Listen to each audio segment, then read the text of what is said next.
नमस्कार, मैं हूं अंशिता। बीजेपी के नारी सम्मान, महिला सशक्तिकरण जैसे तमाम ढकोसलों की पोल तो खुद बीजेपी की ही एक महिला नेता ने खोल दी है। उन्होंने कह दिया है कि महिला सशक्तिकरण के नाम पर सिर्फ मजाक होता है। उन्होंने अपने ट्विटर हैंडल से जो कुछ लिखा उसने सनसनी तो मचा ही दी, साथ ही सवाल खड़ा कर दिया कि भगवान राम को आदर्श मानने वाली बीजेपी में यह सब चल रहा है। क्या यह है इस पार्टी का असली चेहरा? अपने ट्वीट से तहलका मचाने वाली बीजेपी नेता कोई और नहीं बल्कि निघत अब्बास है। तो बीजेपी की महिला नेता ने लिखा कि महिला का शोषण मंजूर, महिला के खिलाफ षड्यंत्र मंजूर, महिला से पद के बदले अश्लील मांग मंजूर, बड़े बड़े नेताओं के लिए सब माफ, वहां जहां महिलाओं के सशक्तिकरण की बात करना महज एक मजाक लगता है। नेता मंत्री किन किन के नाम नहीं है।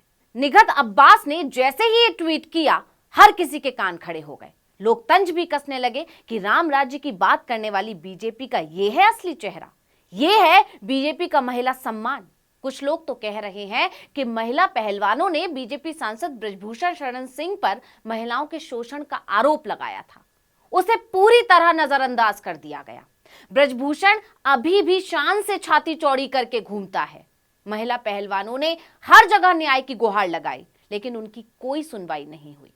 हताश होकर साक्षी मलिक ने कुश्ती से संन्यास लेने का ऐलान कर दिया।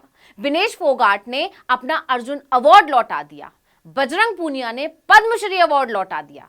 इसके बाद बीजेपी को आलोचना का शिकार होना पड़ा कि पार्टी के लिए उसका नेता और सांसद जरूरी है, देश का नाम रोशन करने वाले खिलाड़ी नहीं। एक ब्रजभूषण को बचाने के लिए पार्टी ने इतने अच्छे खिलाड़ियों को कुर्बान कर दिया, लेकिन अब तो पार्टी की बीजेपी नेता ने ही पार्टी नेताओं, मंत्रियों सभी पर आरोप लगा दिया है। साफ साफ शब्दों में कहा है कि पार्टी में महिला से पद के बदले अश्लील मांग की जाती है। हालांकि निघत अब्बास ने अभी तक किसी के नामों का खुलासा तो नहीं किया है, लेकिन उनके ट्वीट ने तहलका मचा दिया है।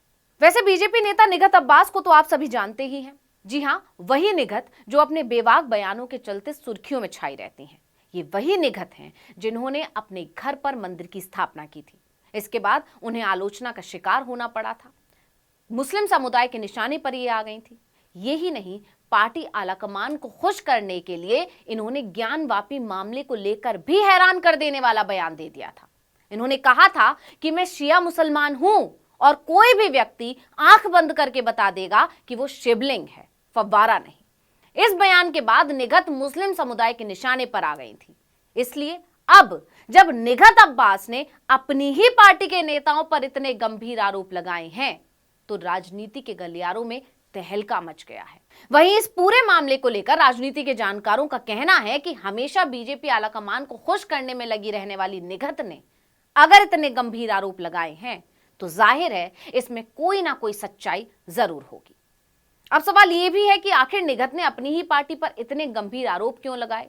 अब जाकर निघत ने इतना बड़ा खुलासा क्यों किया? इस विवाद की आखिर शुरुआत कहां से हुई? तो आपको बता दें कि जानकार इसे दिल्ली बीजेपी में चल रही खींचतान से जोड़कर देख रहे हैं। दिल्ली बीजेपी के नेताओं के बीच अदावत गंभीर रूप लेती जा रही है। दरअसल निघत ने इतना बड़ा खुलासा प्रदेश बीजेपी युवा मोर्चा महामंत्री पद से छुट्टी के बाद किया। निघत के आरोपों के मुताबिक उन्हें इस पद से इसलिए हटाया गया क्योंकि उन्होंने मंत्रियों और नेताओं की अश्लील मांग नहीं मानी। निघत का जो ट्वीट है वो इसी तरफ इशारा करता है। तो बता दें कि दिल्ली बीजेपी युवा मोर्चा की प्रदेश महामंत्री निघत अब्बास से पार्टी नेतृत्व ने हाल ही में अभी इस्तीफा ले लिया था। हालांकि शशि यादव के साथ बनाए गए तीनों प्रदेश महामंत्रियों से इस्तीफा लिया गया था। इन सभी ने इस फैसले का विरोध किया, लेकिन बाद में मामला शांत हो गया। सभी ने इस बात को दबा दिया, लेकिन अपने बेबाक अंदाज के लिए जानी जाने वाली निघत ने शांत बैठना स्वीकार नहीं किया और ऐसा ट्वीट कर दिया जिससे तहलका मच गया है और अपने ट्वीट के जरिए तमाम नेताओं, मंत्रियों, सांसदों पर गंभीर आरोप लगा दिए हैं। उनके ट्वीट से सनसनी फैल गई है। बीजेपी के अंदर और बाहर चर्चाओं का बाजार गर्मा गया है।